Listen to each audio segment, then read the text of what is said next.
नमस्कार मित्रों, स्वागत है आपका फैंस क्लब में। आज मैं आपको दिखाने जा रहा हूँ तीनों स्टारों का रियल हाउस मतलब कि गांव का घर दिखाने जा रहा हूँ। ये देखिए, पहला फोटो जो घर दिखाई दे रहा है ये निरहुआ का घर है, जो कि अच्छा तो नहीं कर सकते, खपड़ा का घर है। इसका मतलब ये होता है कि निरहुआ का बैकग्राउंड कोई खास अच्छा नहीं था।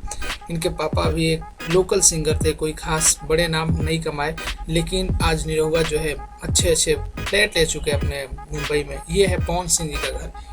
ये सीन उस समय का है जो गहरी में जब इनकी शादी हो रही थी, इनका घर का डेकोरेट किया गया था उस समय। इनका गांव का ये जो गहरी का घर है, ये दूसरा जो घर है, ये घर पवन सिंह जो आरा में बनवा रखे उसका घर है ये। अब तीसरा बात करती है खेसारी लाल का घर। देखिए, इसमें खेसारी लाल बैठे हुए हैं पीले शर्ट में, ये आपको दिखाई दे रहा होगा। ये खेसारी लाल का सिवान का जो घर है वो है। और इसी के साथ मेरे चैनल को सब्सक्राइब कीजिए, लाइक कीजिए, कमेंट कीजिए, शेयर कीजिए और see you again later. Bye bye, take care.